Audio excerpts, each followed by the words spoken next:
To reiterate when the budget sessions are, if you want to announce it before we adjourn, up there. Yeah, you're just using one file? Yeah.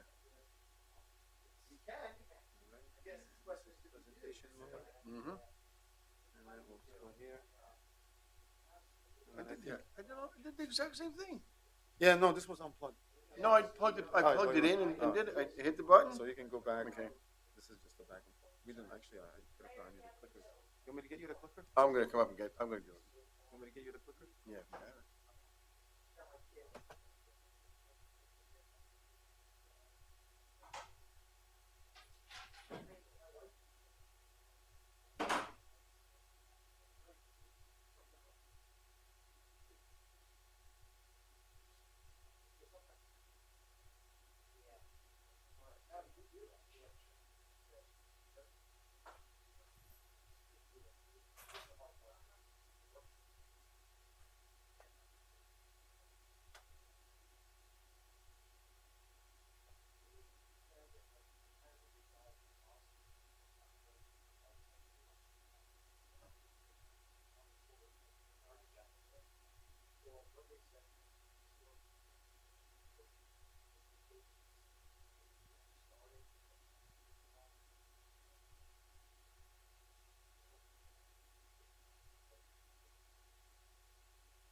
Festival went well, Mr. Mayor.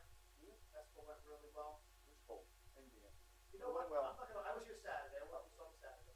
So you said They, it was crowded Saturday. if it was, but I thought if you took the chance to come down, because it wasn't really raining, it was just here there, but it wasn't crazy.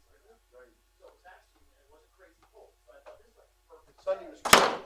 Yeah, see, I was there Sunday. So. Sunday was crazy. But they, it went off really well. Saturday was crowded. Sunday was crowded for the weather we had. I mean, I was down both days, and it was. I was involved in a cook-off on Saturday. Yeah, I won, but I didn't cook. Yeah, I was busting Todd Tersigny. Yeah. Roger, is that you? Yeah, Okay. How you feeling, Roger? I'm good. Okay, Sue, all right? She's still recovering. Okay, well, give her our best. Both of them were tested positive for COVID when we got back from Italy. Tybe is here, right? Tybe is here, right? I hope so. I thought I saw him.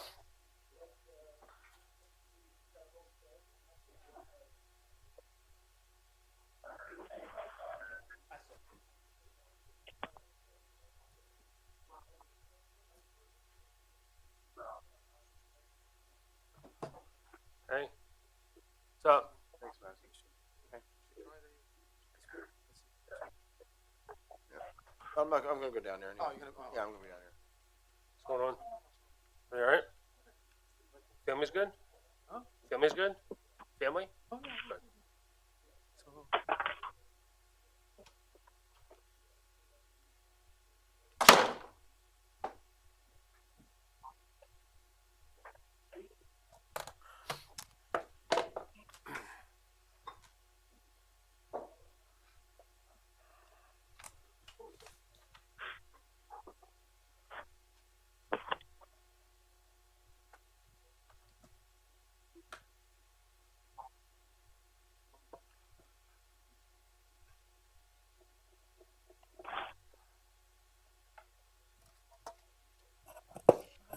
Gentlemen?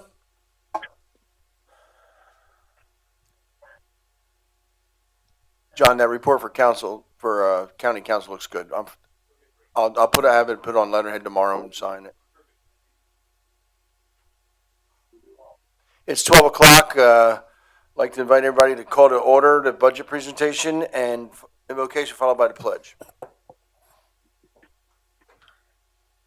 As we meet here to review our financials for the year coming up in 2023, let us always be mindful that our residents, some of which cannot afford any increases, must meet our needs for them regardless of how much they pay in our taxes and fees.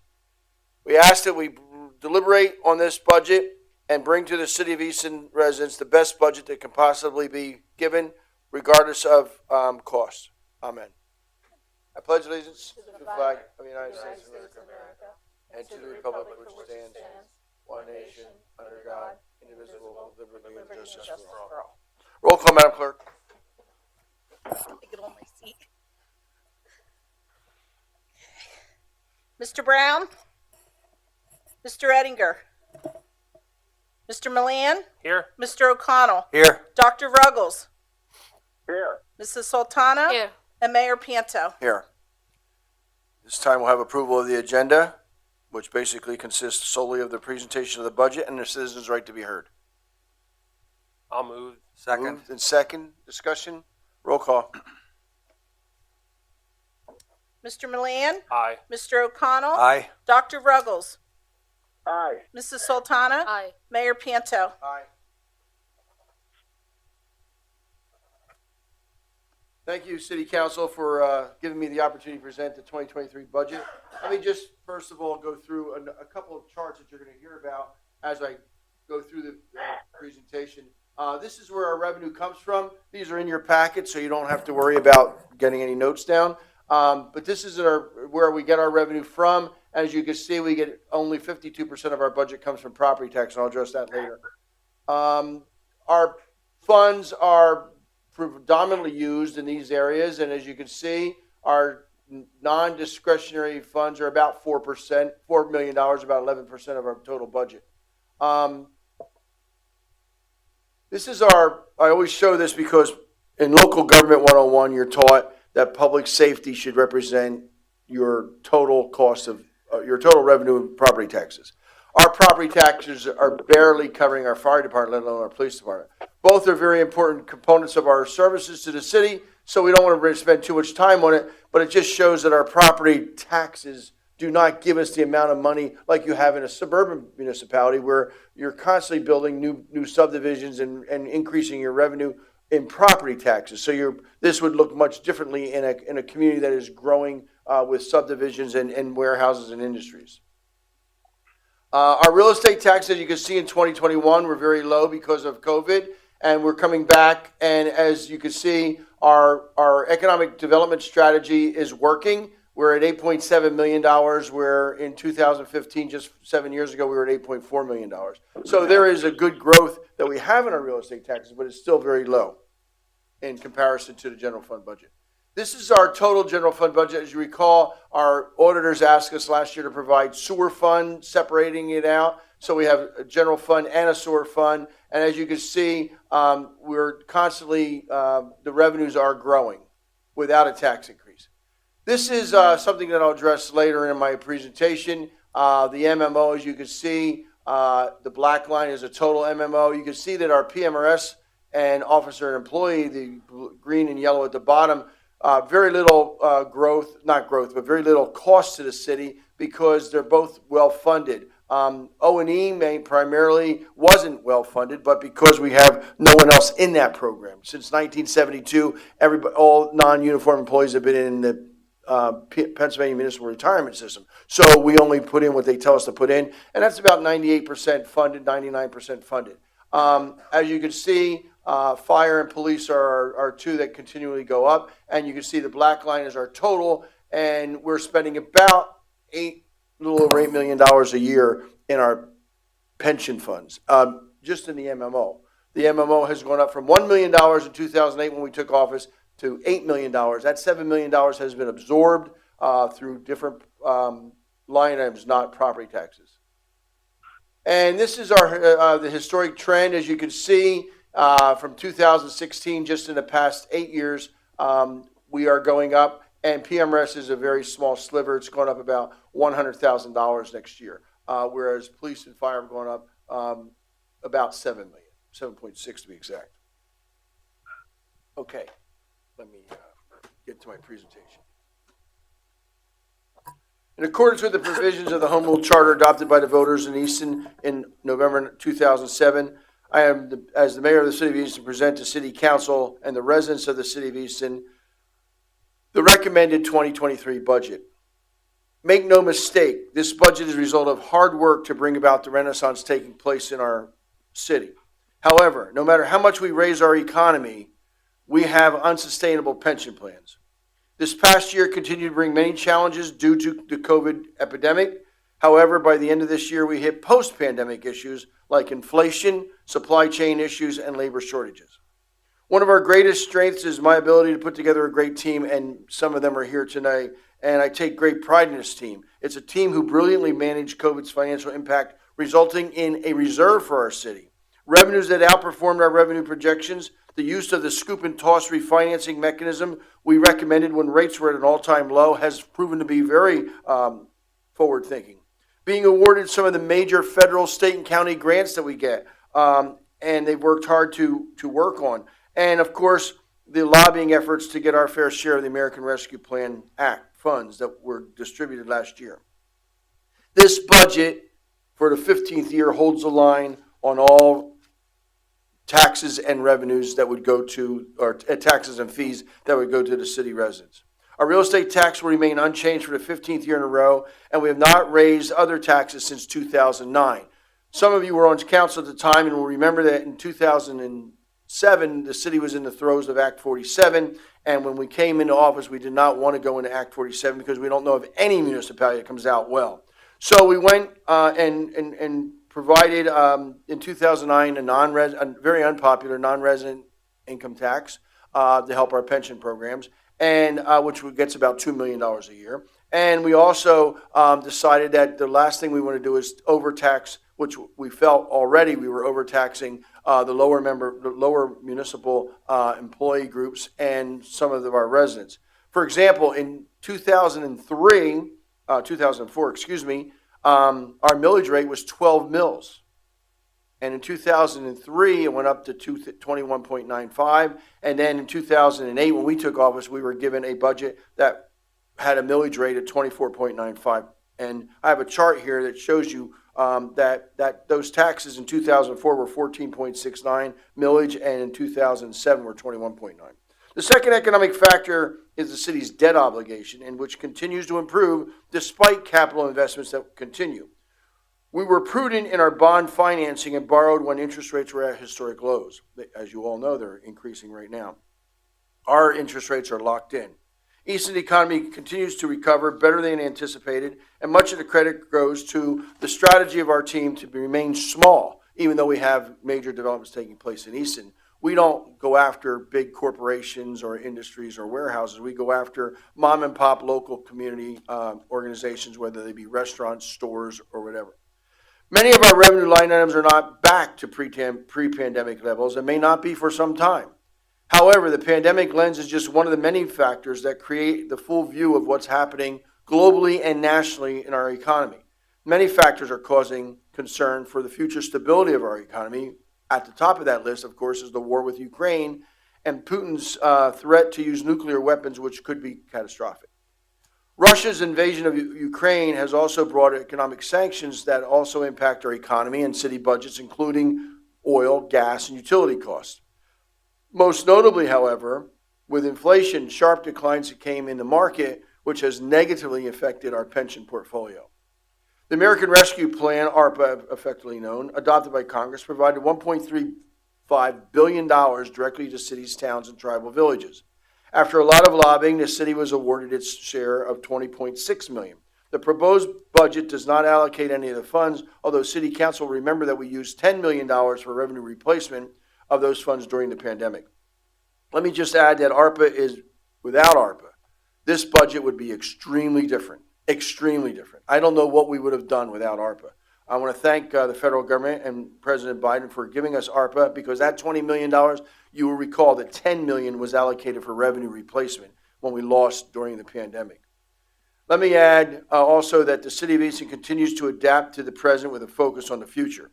Our success has been attributed to the fact that all of our decisions are made for the long term of the city, not the political term.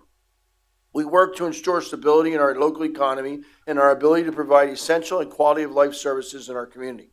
We continue to plan for contingencies and position ourselves to leverage opportunities for funding at the state and federal level. Right now, we have several grants that are in play. We did receive a $50,000 planning grant for our pedestrian bridge over Lehigh. We received a $4 million grant from the federal government Department of Economic Development for the Nurture Nature Center and the development along Industrial Drive. So we're constantly working for more and more of those types of what I call, as you know, OPM, other people's money. To date, that amount has been just over $100 million. The recommended budget also ensures that public safety service levels are maintained. We are recommending that we leave 2 firefighter positions unfilled, but council will remember that we added 3 last year, so there's still a +1. We remain fiscally responsible in a changing world. We will always explore new and diverse revenue streams to ensure those who use city service help fund them, including visitors who frequent our city, thereby reducing financial burden of our citizens. It's a dichotomy that exists in a tourist town, which are quickly becoming a tourist destination. And if you don't believe so, just go into a restaurant on a weekend and try to find somebody that you know. Or go walk into Crayola and try to find somebody. Or even at the State Theater. We are attracting people from what the restaurant owners are telling me, a 70-mile radius. So that is really good.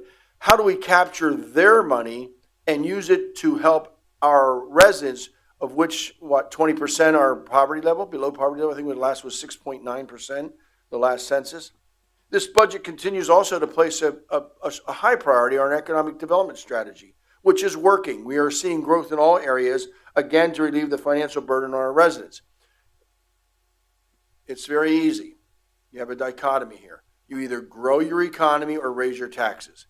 Inflation is going to hit employees, salary, benefits, utility costs, gasoline costs. So you either raise your rates, which we don't want to do, or you raise your economy. You raise your economy by adaptively reusing all of the facilities that we have in here, all the empty lots that were destroyed by urban renewal, all the buildings that were blighted that are being turned into ongoing and very good businesses.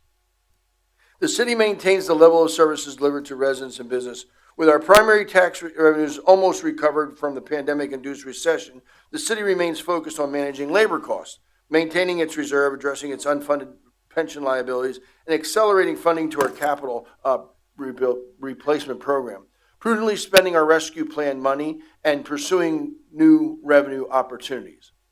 Pension liabilities and pension legacy costs continue to strap our city. Next year, our minimum municipal obligations set by the Commonwealth, based on our actuarial studies, actually increases by $2 million for a total of more than $8 million. When I took office in 2008, this number was $1 million, just over $1 million. That $7 million has been absorbed, and those increases are drastic to the point where they're unsustainable. The good news is that we're a little bit better off than other municipalities like Scranton or some of them, Harrisburg.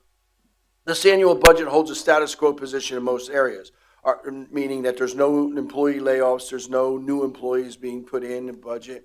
This is a budget that basically gets us through hopefully the last year of the pandemic and getting back to the normal when we're seeing interest rates in our pension portfolio better than what it is today. Our total budget increase over last year, but for the $2 million increase in municipal obligation, is under $300,000. That's less than 0.5% over this past year, 2022. And obviously that's much less than inflation. Our city continues to assess changing circumstances and prepare for the effects they may have on our ability to deliver services. One that comes to mind is recycling collection. Many municipalities are having that problem right now. I just told that Bethlehem Township, I believe, is going to go out for a township-wide municipal collection. They still have individual private collection by their residents. It's a serious issue in the United States. We have no place to put these recyclables that we're collecting, and we're finding that some of our not so on top of the world. Recycling companies are just collecting it and putting it in landfills. Looking forward, we continue our commitment to balance fiscal responsibility while meeting the priorities of public safety, essential services, sound infrastructure, and enriching community programs. I know that infrastructure replacement is very tough on residents. Last year was the South Side. UGI was putting in all new mains, and this year College Hill, and next year is the West Ward. And although we may not like it, it's happening to our lifetime. It has not happened in the last 40 or 50 years. So new gas lines and gas mains will make our city safer from the type of accident where a whole block was leveled up in Allentown just 10 years ago. Our residents and business have been valuable partners in our ongoing quest to balance our budget. They've listened, they've learned, and they've become engaged. And the people we have on staff undeniably play a really important role in our city's success. I congratulate and constantly thank all of our employees for our successes. Yes, the last Saturday and Sunday, our Public Works Department and Police Department did a great job downtown of maintaining order, and it was just wonderful to see people coming up to me and telling me, thank you, these guys are doing a great job. Last week I got an email from a citizen over on South Side where one of our municipal workers actually helped a person who was in need. So, and I got a thank you. I mean, I constantly get thank yous from people. And I would say this is jokingly, I made fun of the fact that our circle still isn't done. And it was really nice to hear at least Saturday and Sunday I had at least 25 people each day tell me how beautiful the circle's looking. It's taking a long time to get there, but it is looking good. When I took office in 2008, we were on the brink of Act 47, state control of our city, and literally we had no reserves. We were in the hole. Throughout my administration, I've been steadfast in my policy to maintain a rainy day cash fund reserve in our general fund. That reserve fund increases or decreases as city budget grows or shrinks. For fiscal year 2022, that reserve stands at $5.6 million. That's a lot of money, but it's not enough. And we will continue to grow that. And that doesn't include our other general fund reserves. There's more money, but for example, the open space and recreation fund that I started in 2008, that has a reserve in it, but I'm not including that because that's restricted to just open space parks and recreation programs. The basis of our administration has always been to make it happen. As we do that every day, we try to make it happen. When we had a problem with our retailers, we made it happen in a project that became known as Winter Market. That is easy for people to accept when things are going well. But the easiest thing, unfortunately, many politicians do is they just don't do anything.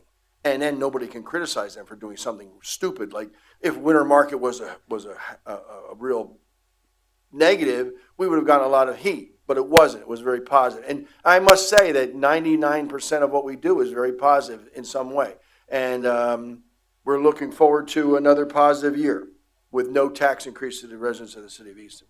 The basis of that make it happen is constantly looking at where we want to be in the future, not where we want to be today. And I think that's really what makes our directors and employees different than other people. Our police officers are on the front line every day. I'm grateful for their professionalism and adaptability in the face of societal changes. In 2022, the department's funding will maintain current staffing levels, 11 more than when I took office. Our crime rate continues to decrease. The purchase of hybrid vehicles will help reduce our fuel consumption and our emissions, our green gas emissions into the environment. You will hear a lot about the environment, as you may all know. Remember, I was the chairman of the National League of Cities Environmental Committee, and we're making more and more progress, but it's slow, and we need to make more. So City Council is going to hear a lot more about environmental issues in the future, 2023. Our firefighters, who are also our paramedics, support our community by responding to emergency situations with integrity every day. They have cultivated partnership with other agencies and strengthened our community's readiness and reliance. We are constantly keeping the fire equipment updated and currently have more than $3 million contracted, including a new pumper, a new tiller ladder truck, and new radios. This year, we received a grant to purchase our new lunar sensors, which will aid in the safety of our residents and of our firefighters. In addition to vehicles and equipment, we need to make capital investments in our facilities in the near future. And as you know, our Public Works Department is the largest department and is responsible for managing critical services such as our streets, sewers, stormwater, and those types of things, including recreation, parks, and providing the necessary support for city-owned building and assets. Next year, we will see improvements to Cattell Street and Wood Avenue, 2 projects delayed by COVID. We are also working on St. John Street and Smith Avenue approach from the south and the design of a pedestrian bridge over the Lehigh River. The Planning and Codes Department is extremely busy with all of our new developments and restorations in the projects in the city. They are also tasked with eliminating blighted properties and supporting the community's vision for our future. The values defining our work include sustainability, preservation, economic vitality, and providing and supporting connectivity in our community. Community and economic development provides the guidance and direction of our very successful economic development strategy, which today, in the last 15 years, is over $1 billion in new development. In addition to our economic development activities, they manage affordable housing programs with members of the Mayor's Affordable Housing Task Force, and they commenced several programs in 2023, including the Shiloh Commons and some of our own, where we're purchasing blighted properties and we'll hire contractors to turn it into affordable housing. With the use of the $2 million in ARPA funds, they are overseeing the facade program in addition to the CDBG program. Our administration department is headed by our able city administrator, Louis Campos, and he directly oversees the Human Resources and Information Technologies Department. Human Resources will be under the direction of a new HR soon, and we want to bid fond farewell to Stephanie Weber as she leaves to further her professional career. The H department serves every department and all employees in the city, as well as they oversee all employee benefits. Our Information Technology Department is the heart of everything we do. Don't take that to heart. I knew that was going to get a smile out of you.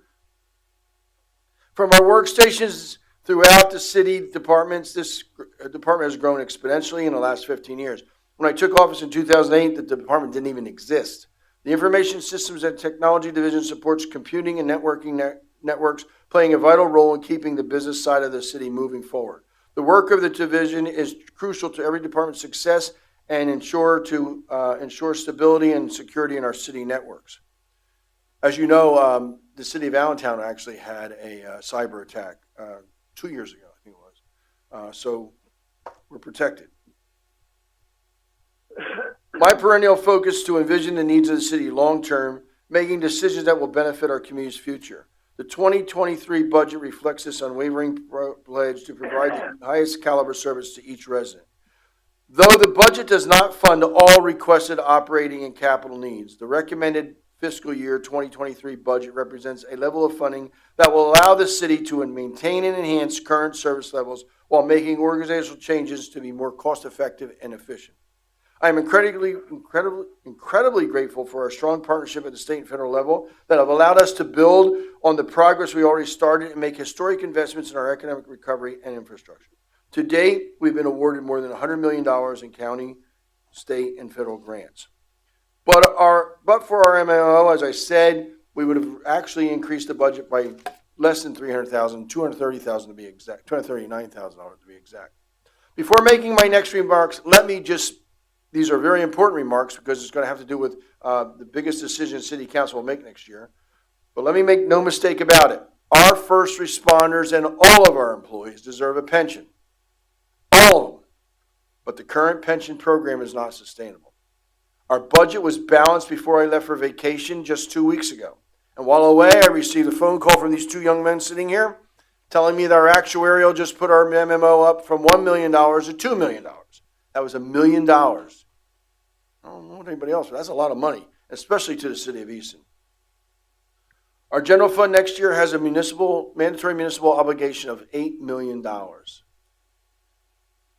put that in perspective, it was just $1 million 15 years ago. Today it's $8 million. That's an increase of $7 million, or an average of $500,000 per year, or about $1.5 million to $1.75 million. These increases are not sustainable, and our residents cannot afford to increase these increases annually. As I said, 104% from 2004 to 2008, from 12 mills to 24.95. And let me also just state that the 24.95, somebody says, well, you didn't raise taxes because you can't. State cap is 25 mils. No, the state cap for general fund is 25 mils. And I think our general fund is at like 14 mils. So we have room to grow, to raise taxes. We don't want to raise taxes. Our city is still a city for everyone, not just the rich. And we need to keep that in mind when we approve this budget. In 1972, all city employees were put in the Pennsylvania Municipal Retirement System, which right now has over $3 billion in assets. I serve on that board, and I'm very proud of where we brought that. I can remember when we first wanted to be at $100 million, and now we're at $3 billion. This was an excellent decision, and continued benefits, pension benefits were put into a hybrid. PMRS is a hybrid. The city puts so much money in, the employee puts so much money in, and the employee can put more money in if they want to. They can put in as up to 15%, I think. So if you look at the MMO, only $500,000 of the MMO is for PMRS. It is obviously true that the legislature in Harrisburg is not going to do anything to address this crisis. So we must act locally and do something that corrects it for our children and our children's children. Of the 1,223 municipal governments that administer pension plans, 562 now have pension plans that are distressed. The problem isn't going away, and the current unfunded liability statewide is more than $7 billion with a B. Over the past 15 years, we've negotiated significant savings in all employee benefit programs, but even these are not sustainable. We're going to make our pension plans sustainable. The Auditor General just released a report and disclosed that based on actuarial projections, annual benefit payments owed to planned beneficiaries at current funding levels, there will be some of our cities' pension plans had assets to fund them less than 5 years, and firefighters in less than 3 years. Fortunately, we're not at that level because we've invested more money every year. But some municipalities aren't in a financial position to do this annually. So how do we address this crisis?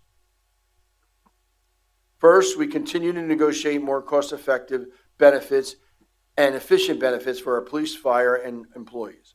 Secondly, we look at our assets and make sound financial decisions that will give our responders and employees the benefits they deserve, but also make the city affordable for our residents.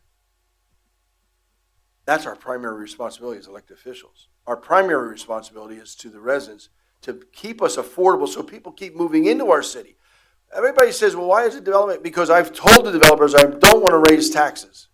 I don't care about the developers. It's the little lady that lives on the corner of Lehigh and 10th Street out there, and she lives on $400, $500 a month on Social Security. She can't afford any increases in her taxes. She's paying them, and fortunately we're keeping it that way. She's not coming downtown and buying the $12 martinis, I can assure you. Secondly, we look at our assets and make sound decisions. Well, that asset we need to monetize, and we must maximize the return on city-owned assets. The administration has taken steps to monetize one of our most valuable assets. And let me say that I continue, like my comments about the pensions, this has nothing to do with the operation or efficient manner and excellent manner that the Easton Suburban Water Authority is operating. This has nothing to do with operation, it has nothing to do with police or fire. It has to do with the city's ability to pay, period. The operation and management of this asset is exemplary. But as elected officials, we have a fiduciary responsibility to our residents. Therefore, although my administration or I have made a decision on the recommendation of council, we have begun to explore the monetization of this valuable asset that can financially benefit our residents for the vision and foresight that our city fathers had over a century ago. Within the first half of 2023, City Council will be receiving a recommendation from us concerning the sale or potentially a new lease agreement with the city's water assets. Unlike the Easton Area Joint Sewer Authority, the operative word is joint, the Easton Suburban Water Authority is a solely owned authority of the city of Easton. Period. Please don't get that word suburban confuse you. That is our authority. We own and operate. We don't operate it. We leased it in 2006. It became effective in January 1, 2007. But we own it. And all those assets that are being built out into the north and west of the city are our assets. That 29-year lease is up in 2032, I believe. But do we just sit here and keep raising things in our city, dealing with our pension obligations and not recognize the monetary value in that water asset. So, in preparation of our recommendation, we did retain a value analysis report by McNeese, Wallace, and Nurek Group of Harrisburg. And in the report, McNeese provides not only the value, but also the pros and cons of leasing or of an outright purchase versus a lease. Under the current lease agreement that we have with the Easton Suburban Water Authority, which was supposed to change its name to Easton Water Authority, because that's really what it is. The reason why it was started was Easton would have to go to the PUC every time it wanted to raise rates in anything that was not a municipality, was not in the city. We can raise our rates in the city without PUC, but in the other municipalities we had to. So the city, like most cities, formed an authority to do that. And at the time, pre-tax law changes, the debt that they incurred was not on the city's debt. So it would made a lot of sense to have a parking authority, a water authority, a sewer authority that you pushed off your lease to, or your debt to. Today, we have all the debt, including the school district, so it doesn't really matter. But under the current lease that became effective in January 1, 2007, the city does lease all plants and facilities and distribution assets to the Easton Suburban Water Authority. In return, the city also waives all permit fees for road work performed by the authority. The authority's principal obligations are to compensate the city, comply with the contractual annual capital expenditure requirement, and provide water meter reads for the city's water services so that we can use it for our wastewater billing. Regarding the compensation, the authority included a payment of initial $1 million, which in 2006, as you can see, the taxes going up. You can understand why the city council made that decision and why the administration was making that recommendation. A payment of a fixed annual payment of $1.3 million with a 2% escalator. And my word, $1.3 million seems like a lot. Well, let me get to the best part. We also are receiving 1/3 of the capital fees that they get for every subdivision in any area that's not part of the city. The authority also forgave $800,000 of debt service owed by the city to the Suburban Water Authority at the time of the execution of the lease. This lease expires on December 31st, 2032. Rest assured that if we make a recommendation to sell the assets, the money sale from the assets would be invested with restrictions not only that the interest could be used for the general fund, and maybe even a percentage of the sale assets could be devoted to unfunded pension liabilities. Those decisions are way off. According to the lease, the Easton Suburban Water Authority does have the first right of refusal for the sale of any of our water system. Specifically, paragraph 39 establishes that in the event the city is desirous of selling the water system to a third party, authority will be granted the right of first refusal under the same terms and conditions to acquire the water system. While this provision could potentially have a chilling effect on potential buyers, we may not get any bids, it does have, it may also incentivize interested buyers to present above market offers to discourage exercise of Easton Suburban Water Authority's offers. Right of first refusal. So it may be better. As part of this exemplary service in 2006, the city did maintain or retain Scott Madden, Inc. to conduct what was called a treetop valuation of the water system. Scott Madden reviewed and analyzed key engineering and financial records to estimate the valuation of the Easton water system. Based on this process, Scott Madden determined the fair market value of the system could be approximately $200 million. That means that the gross proceeds from a sale of the water system that would be $200 million before payment of transaction costs and retirement of debt secured by the system. However, a sale is not the only opportunity to further maximize the city's return on the water system. The city may also, the report goes on, the city may also consider renegotiating the lease in order to secure an additional upfront payment and or increasing the annual payments under the lease. The fixed and variable lease payment for 2021 under the current lease totaled $2.124 million. As calculated commercially, a reasonable 20-year lease on a $200 million valuation should result in the annual lease payment of $7.25 to $14 million a year. The McNeese Wallace Group states, and I quote, it is clear that the lease payments received by the city are substantially below market value. Now, I don't want to take on the Easton Suburban Water Authority. I don't really want to run their water plant or our distribution center. But as I sit here as the mayor of the city and you as council members, we have to think about why should the taxes be lower in the areas where we are providing the water? We also provide the wastewater, but that's under a different type of authority, so we won't talk about that today. I don't know why the administration back in 2006 shortchanged the city, but that is why our administration contracted for the asset value report. And I cannot sit on this report any longer that it values our water facility at $200 million. Imagine if we just got a 5% return on that money. Imagine if we took just took $50 million and made our pension plans whole. We would save $8 million a year. That's the amount of money we receive in real estate taxes. We could wipe out real estate taxes. We are sitting on an asset that I can't sit on any longer without recognizing that there are people in our city that are struggling to make payments. And so I think we need to use 2023 as a year that we make tough decisions. The 2023 budget focuses on maintaining levels of service while accomplishing core priorities, which include affordable housing, public improvement, and expansion of the tax base, and so many more as they come up. It will be a year of difficult decisions, and the pre-sale or renegotiated lease of our water assets will be the most difficult, but as elected officials, we must act prudently on behalf of our residents. Our city continues to assess changing circumstances as we prepare. They may have been our ability to deliver services. That's what we do. We deliver municipal services, and it's costly. We just contracted for over $3 million of fire equipment. That alone should tell you that we need to monetize something without raising taxes. The total combined recommended budget for fiscal 23, which is a calendar year, the city personnel, operations, equipment, capital improvements, and debt service is $71,254,000. This is the sum of the 17 funds that make up our city budget, not just the general fund.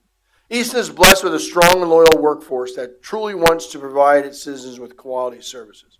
This budget, if fully implemented, provides the resources necessary for them to maintain and even expand service levels our citizens have come to expect. I look forward to working with council and staff as we serve the citizens of Easton. I would like to thank City Council, our department directors, many of whom are here today, and note that we must maximize that return on city assets. And I'd like to also thank the employees for their hard work and support while developing this budget. I especially want to thank City Administrator Louis Campos and Finance Director Mark Lisinecki and their staff for the many hours they worked to put the accuracy and completeness to this budget document. I'm more than happy to answer any questions that City Council may have. I have obviously this report and the budget sheets for you. I'll open it up for questions from council first and then to the public. But from council, I just want to say one of the questions would be, well, is there any increases? The only increase is not an increase. And I will tell you that we toyed, and the administration was very prominent, and I was as equally as prominent in my defense of not raising parking fees from $1 to $1.50. That 50 cents is worth about $700,000 a year to the city. However, because most of our residents don't actually use our parking meters, most of our residents that live downtown pay $100 and get a street permit. We are going to be expanding back. We're not actually expanding. We're going back to what it used to be 8 a.m. to 9 p.m. And we stopped it from 8 to 8 or 9 a.m. to 8 p.m., which it is now. But we will probably be having a resolution for council to go, or an ordinance to go back to 8 a.m. to 9 p.m. We will look at the parking rates. But we won't be increasing any parking rates. Again, our downtown businesses need to be able to do that. And one of the reasons for going to 9 o'clock is, very honestly, is the retailers take the brunt of it. They're open from 9 to 5. If I was a retailer downtown, I'd be open noon to 8, noon to 9 when people are downtown. But the fact of the matter is more and more people are using our restaurants and coming to our restaurants from far away. And as I said earlier, the restaurant owners are telling me they're attracting people from as far away as 70 miles. So we want to make sure that we're monetizing parking to an extent that we can help save increases to our residents. So we haven't thought that through yet. We were trying to hold a parking summit where we can get all these things collectively and look at them. As you know, we're changing our parking garage, thankfully, to a ticket approach rather than pay by numbers, your license plate number, which I'm too old to understand. We're going to get a ticket, and then when you leave, they'll tell you how much you owe. So that's our 2023 budget. For all practical purposes, everything remains the same. And that's unbelievable, to be honest with you. Questions from council? Anyone from the public? There's no public. Press is here. Go ahead.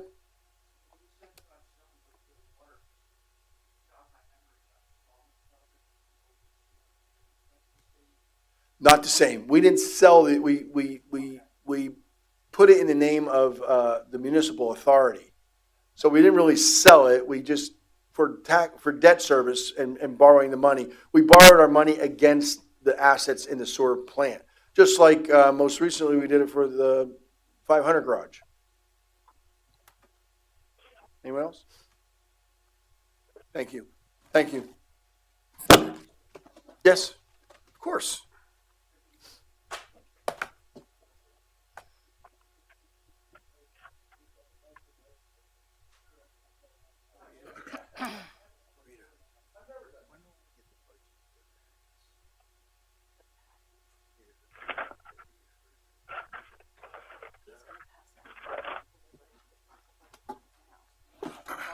Thank you, Madison. Yes. Yeah, that's, yeah.